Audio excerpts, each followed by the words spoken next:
Hey there, Snap Happy Heather here. I'm about to hop on the Vasa for some skate skiing. It's something I picked up last year and I totally loved, and I have to have my hands in the poles so video doesn't work great. So today I have the GoPro attached here and we will hope that it records something decent. Let's get to it. So as you can see, the skis are long and skinny, whereas a lot of times when I tell people I skate ski, they think I'm on tiny skis, but nope, these are long, narrow, and slippery. There is no grip in the middle. So the kicking motion, again, I'm leaning over here. Kicking motion is a side to side, and then there's a double pull. So it's a real full body workout. Road crossings are tricky because, well, you'll see the footing gets real dicey.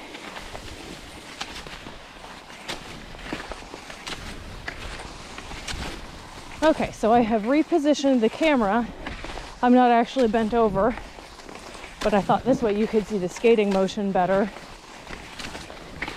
Good form has you bringing your skis in. I don't know if you can hear my heels kind of clicking.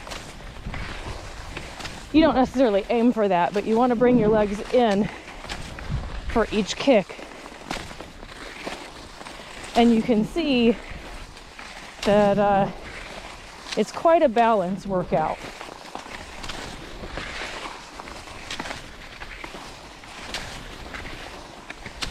Hey there.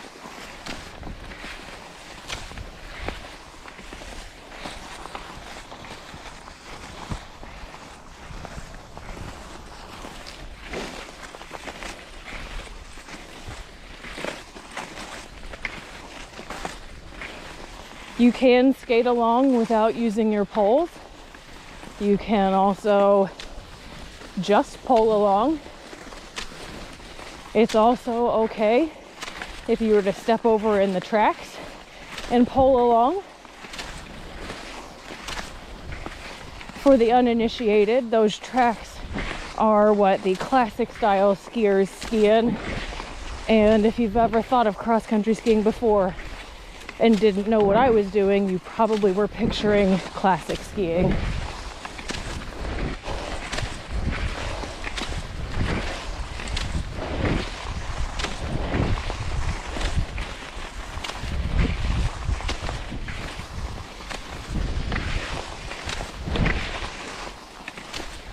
Sometimes it's more work than other times. Today I would say the snow feels very fast. I love this long, straight corridor through here. Can take big, long glides. And it just feels very graceful, I guess. One really good thing about the skate skiing is that you can get in killer cardio training, but there's not much eccentric loading on your knees. So the downhills are just all recovery, which means you can kind of crush it on an uphill because you know it doesn't go on forever and you can catch your breath on the backside of that hill.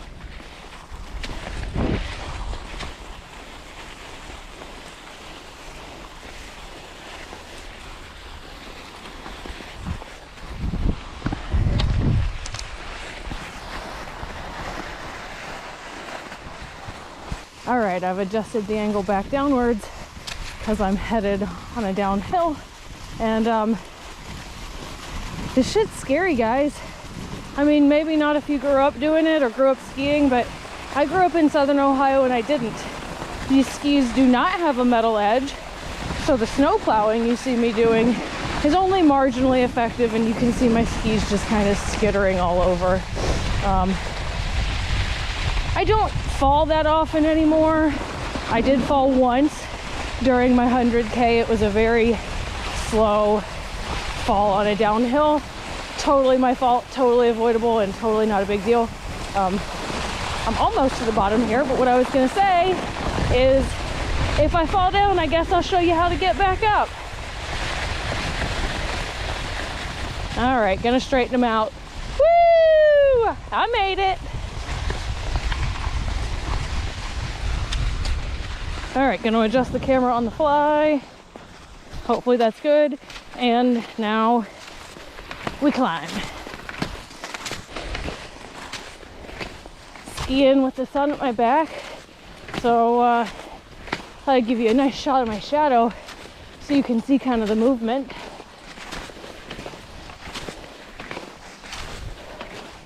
Would you look at that? She's a beaut. It may or may not be obvious, but in the event that it is not obvious, you can't do skate skiing somewhere that it's not groomed. I mean, you might get lucky and get out and crust ski on a frozen lake or pond, but you can't go backcountry skate skiing very successfully. Something else that will seem obvious after I say it is that skis glide really well on snow, but not so well on sand.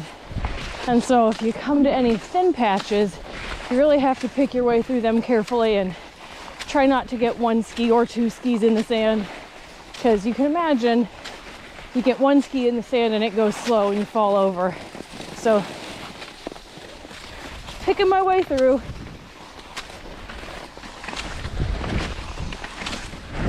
This is one of my favorite corridors on the whole Vasa. I love how the light comes across the trail here. And it's beautiful now, it's beautiful in the spring, it's exceptionally beautiful in the fall. Or maybe that's just the endorphins talking and the endorphins are beautiful. I don't know. Hard to argue with this.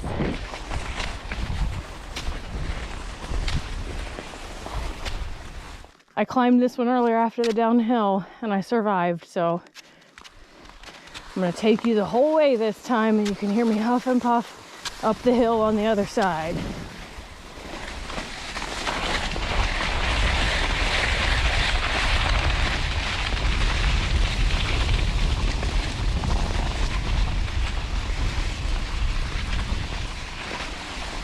Survived the downhill again. Didn't even snowplow too much because I must be a big brave girl.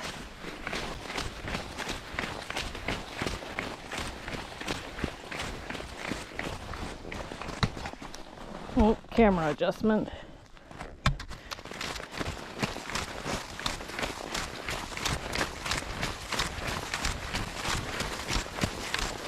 I don't know, it probably doesn't look like that much work.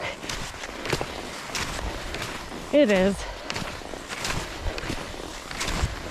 Here the trail is canted to the left, so it's a funny movement pattern.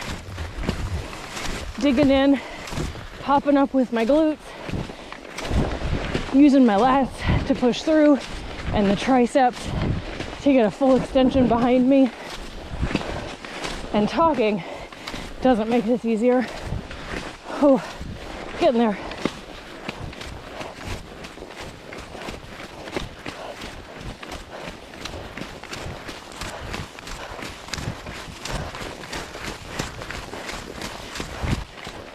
All right, flattening back out.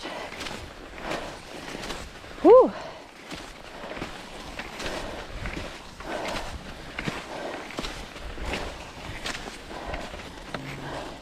Oh, this always makes me happy after climbing that hill. See the little lichen dude? Hey guy, probably got about 10 seconds left on the memory card, but I love this section too, so I'm trying to show you. Enjoy!